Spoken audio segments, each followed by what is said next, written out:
Starting a smartwatch brand, Omate, on Kickstarter and taking it to the next level, Laurent shares his story. Welcome to Global from Asia, episode number 85. Welcome to the Global from Asia podcast, where the daunting process of running an international business from Hong Kong is broken down into straight-up, actionable advice. And now, your host, Michael Michelini.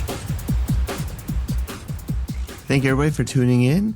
Recording today's intro from a hotel here in Shanghai, and I've been struggling getting on internet, getting these funky new requirements at the hotel that I stay in, that I have to scan a WeChat QR code and follow this page, and then I have to register with my name, my phone number, and other personal information to create an account, so that I think the government and the hotel likes this podcast so much that they can listen into it right now with us. So I hope they enjoy the show. Anyways, my weekly newsletter, I've been doing weekly now since October, when Dustin Ellard, my friend, gave me a lot of great advice, kept pushing me to get email addresses and start building relationships with people via email. And I was dragging my feet getting it started, but getting a lot of people enjoying the newsletter, and readers are opening and listening and give me ideas and other stories. So I appreciate that, and it really motivates me. And they ask me how much time it spend to do it. It takes me about 1 to 2 hours. Usually I do it on Sunday night, kind of like preparing for the new week, looking through news and articles throughout the web, as well as clippings I found on the go for the week before that I want to put into the newsletter, and I compile them all together, and I put a little bit of personality, and I try to put some of my feedback and summaries. So this is news from around the web. And then after that, I put a little bit of updates on the blog and podcast of Global from Asia, and it's been really helpful. I think I learned this model from Dan Andrews at Tropical MBA. I really enjoy his newsletter too.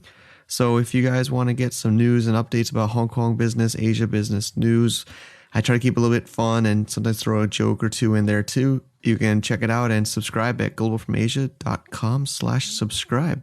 Okay, and now on today's show, we have my friend Laurent Le Pen, a French entrepreneur who I met when I first came to China, and we both were coming at the same time to Shenzhen in late 2007, early 2008 timeframe. And we met at like a outing on a Saturday. I remember we sat next to each other on the bus, and it was just random. And we've been in touch since then, and he's made a lot of progress. He's now the founder of a smartwatch brand called Omate, and he was just accepted into the 500 Startups program in Silicon Valley. So we did the interview while he was in the office, and it's pretty cool. I wish we had some video, but it was still audio podcast, and it's easier for everybody to get this great information. So he gives us some insights about how he raised $1 million in Kickstarter, and how he built his brand, and now how he's moving into the 500 Startups program. So let's listen in. Okay, thank you everybody for tuning in, and we have with us Laurent Le Pen at the 500 Startups office. And it's really great chance to get you on an interview. So I've known you for many years, and thanks for coming on the show. Yeah, it's my pleasure being there, Mike. Yeah. So we both came to China about the same time in 2007, almost the exact same time. So it was almost 2008 at that time. But do you mind introducing yourself for our listeners? Just a quick, I know there's so many things, but just maybe a little bit of your background, where you're from, and your business? Sure. So I'm Laurent Le Pen. I'm French, and I moved when I was 25 years old. I moved to Shenzhen. Yeah, we met the first weekend. Actually, we arrived at the same time. More than 7 years ago, and I'm currently the founder and CEO of Omate, which is a company which design wearables and smart jewelries, and we are part of the batch 13 now in Montevideo of 500 startup. Great. So that's what we do, and that's who I am. Awesome. Yeah, so we'll get into some details in today's interview. So let's maybe start a little bit in earlier times. Like, how did you first come to China when we had met at about that same time? What was your story? So actually, that makes 10 years. No, I mean, after getting graduated like 10 years ago, I I got hired as a strategic buyer for a company who were working with Philips Mobile, designing phones. And 2 years after, the company got acquired, and they asked me, do you want to stay in France or do you want to become manager in China? So I said, oh, yeah, I'm 25 years old.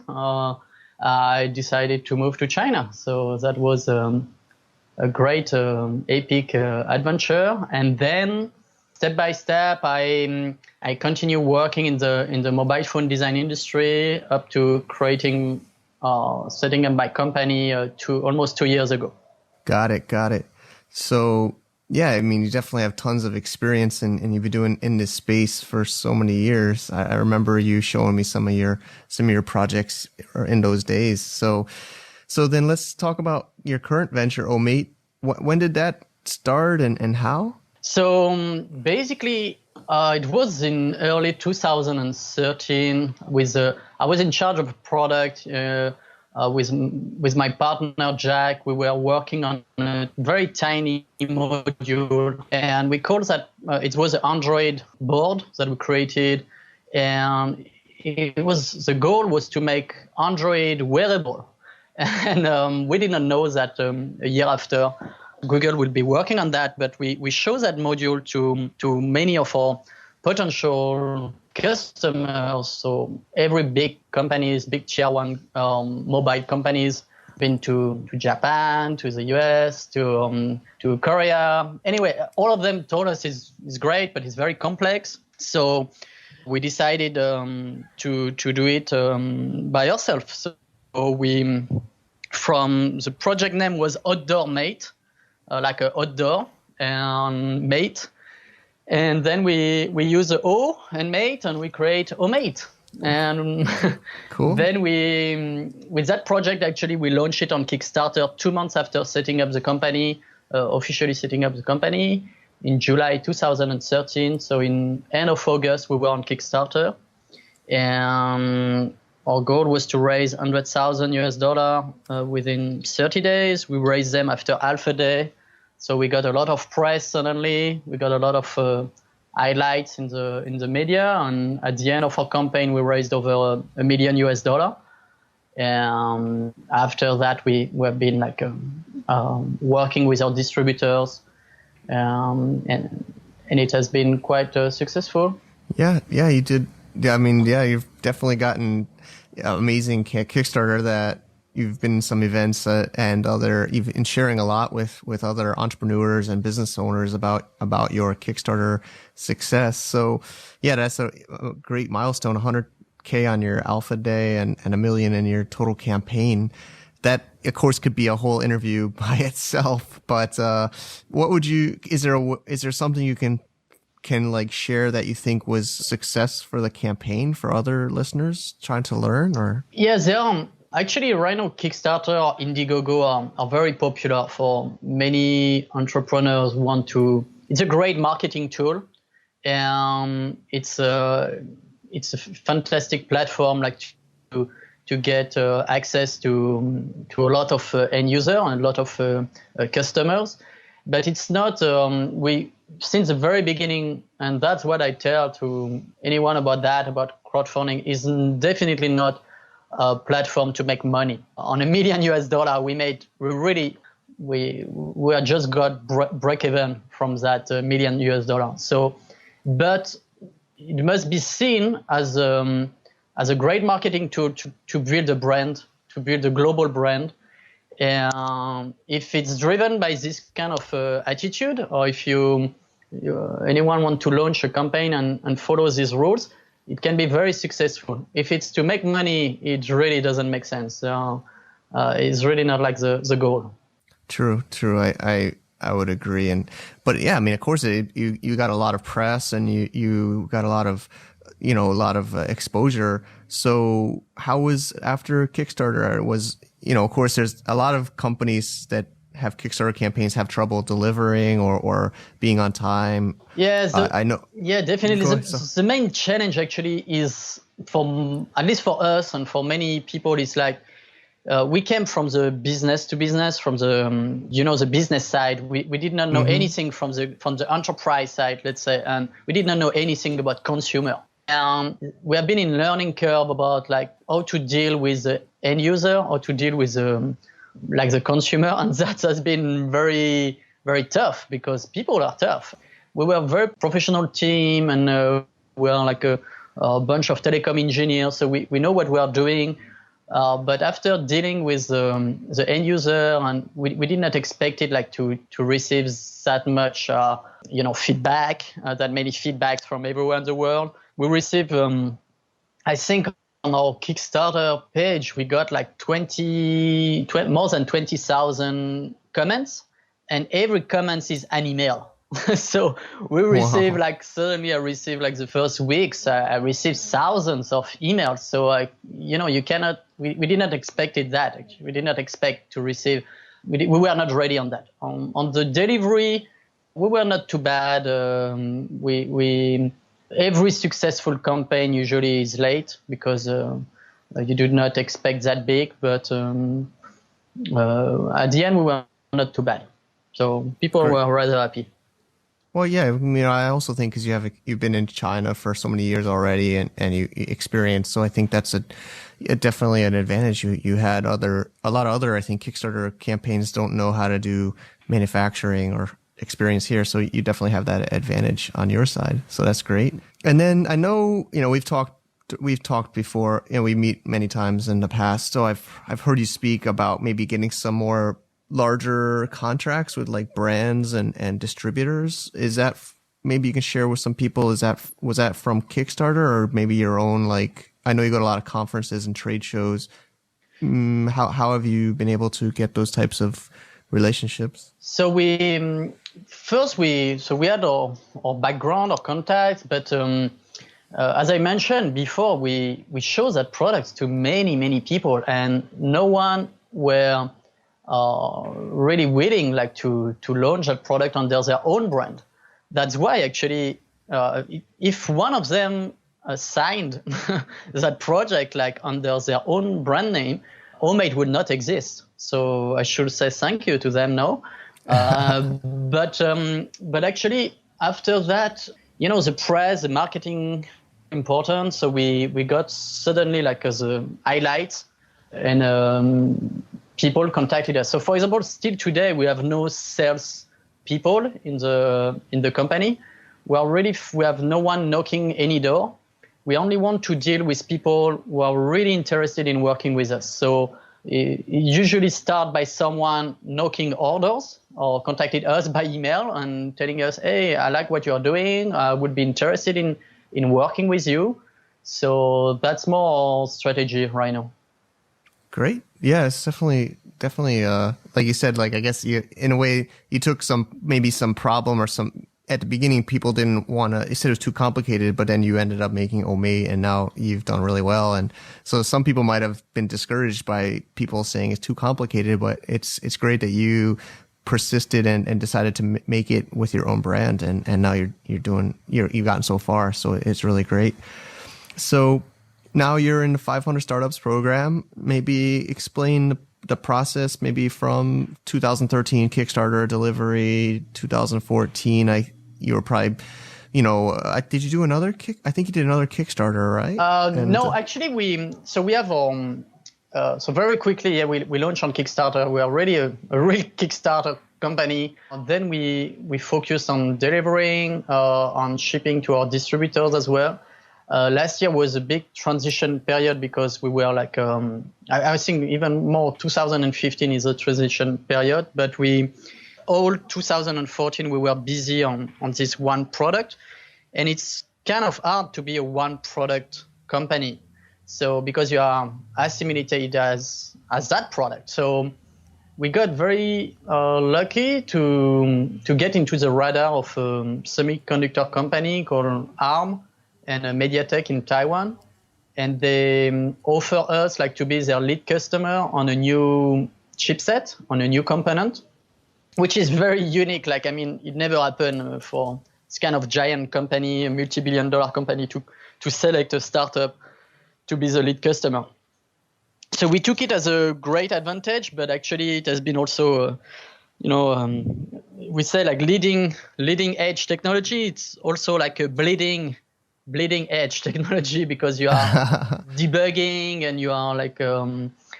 So for the last 6 months, thanks to that, we have been able to launch like a full collection of new wearables.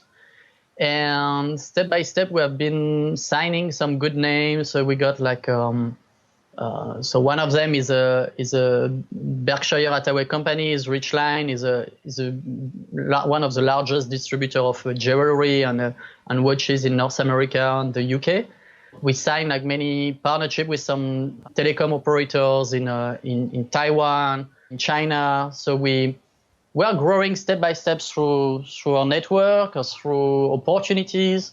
And here at 500 Startup is really mainly to work on growth and work on investment and how to expand the team globally, etc. So that's an experience. It's part of our first investor, actually. Yeah, that's great. I mean, and it's really great. You've done so much with like bootstrapping and Kickstarters to get so far and build such a great brand and exposure.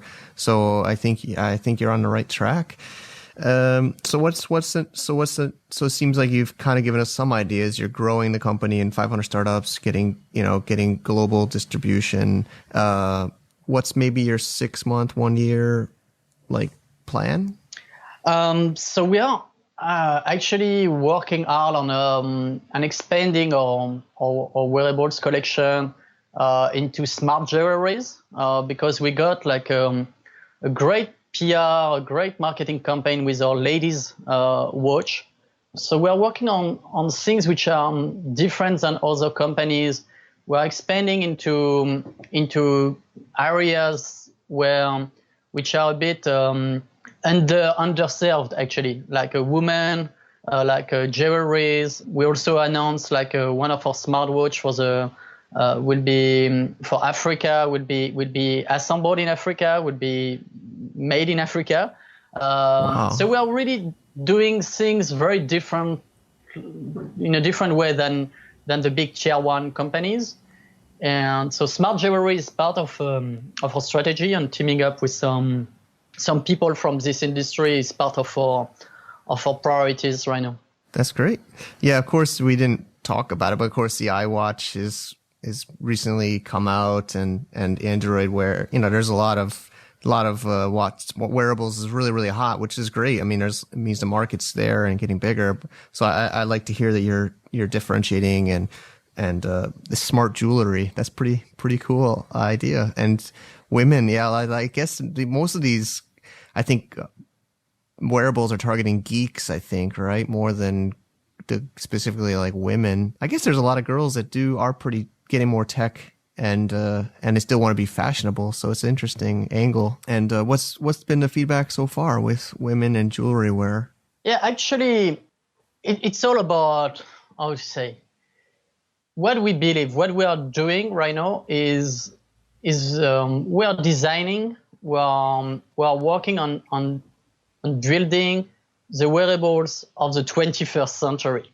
So, when we were kids, like watching Back to the Future 2, and it was in 2015, and we are in 2015, and there are no flying cars, there are no auto lace shoes, there is no overboards, there are no mini pizza extra. But at least as a kid, if I saw the watch we are designing, if I see that, I think I would have been, it could have been part of the movie and it would have been cool. So that's just, we're just designing like the iconic design of the 20th century. We try to remake them at the source of the 21st century. So there is definitely a market. People like the idea, or we live in a connected world. So the most important device, in our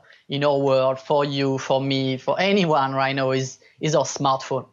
We are really like connected, addicted, and like smart jewelry, smartwatches are just a way like to, to connect you in a different way, to connect you it can be more efficient. It's just a way like to be connected in a different way. So we are working on some very cool stuff, invisible tech, but powerful and interesting technologies that we are working on.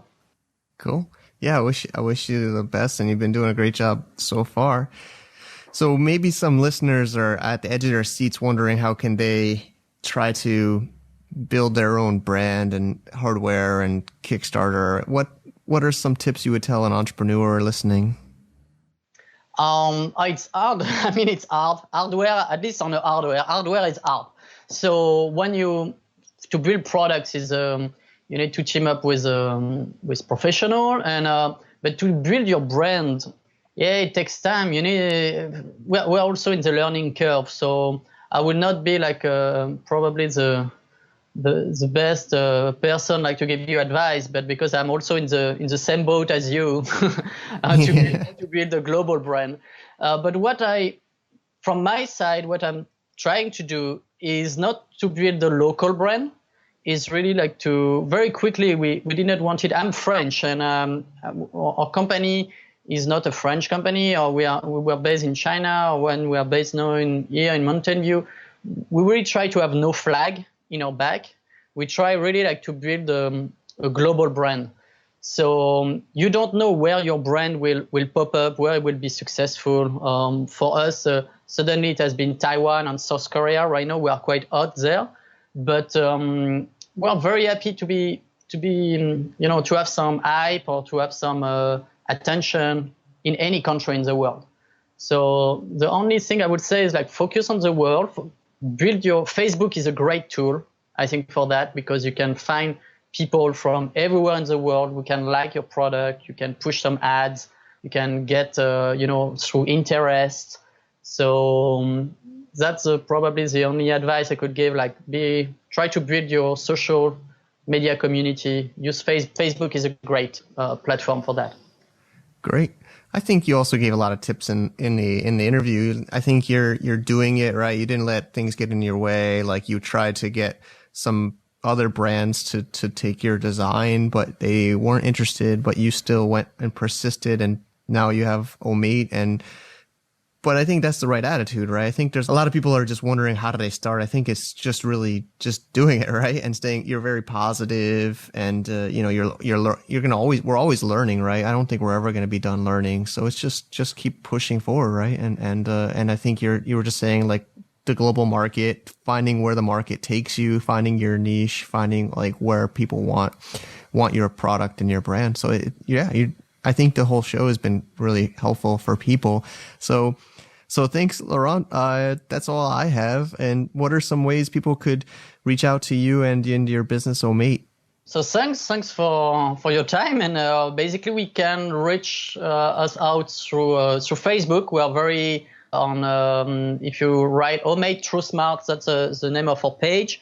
We are very easy like to connect there. And otherwise, for myself, like on Twitter at L Le Pen, LLEPEN.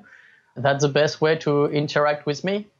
Okay, great. Well, we'll also link these up on the show notes on the website too. So thanks again, Laurent, and good luck at 500 Startups. Cool. Thanks, Mike. Thank you, Laurent, for coming on the show, and best of luck as you go through the 500 Startups program. I'm hoping you get back onto the show and give us some more updates as things progress. It's pretty cool how he tried to sell his design to some of the bigger clients that he had been working with, and they thought it was too complicated, so instead he took it to Kickstarter. It leads me to think of what Chris Moore, my friend, sent me just a couple of days ago about a great podcast about dealing with relationships, building them, and also crowdfunding. I listened to it a couple of times while I'm here walking around on the streets of Shanghai, and I think you should check it out. It's the I Love Marketing podcast hosted by Dean and Joe, who interviewed Judy Robinette. It's a little bit of an older show from November last year, episode number 178. I'll link it up on the show notes, but it did help me understand how to better structure my relationship building. as well as validate my excitement for how crowdfunding has been really leveling the playing field around the world and not keeping all the money and the power at the big brands and the venture capitalists. So people with creativity and drive from anywhere in the world are now able to access markets and make their dreams come true. So that's kind of happening for Laurent here. And great job again for Laurent. And also you, the listener, I hope you're making progress with your business. Thank you for listening all the way through this show and for coming through with this journey of these shows and interviews. If you have, of course, feedback, ideas, questions, let me know. And I also appreciate 5-star reviews on iTunes. Helps out with others to find the show. And with that, I will end the show and catch you next week. Bye-bye. To get more info about running an international business via Hong Kong, please visit our website at www.globalfromasia.com. That's www.globalfromasia.com. Also, be sure to subscribe to our iTunes feed. Thanks for tuning in.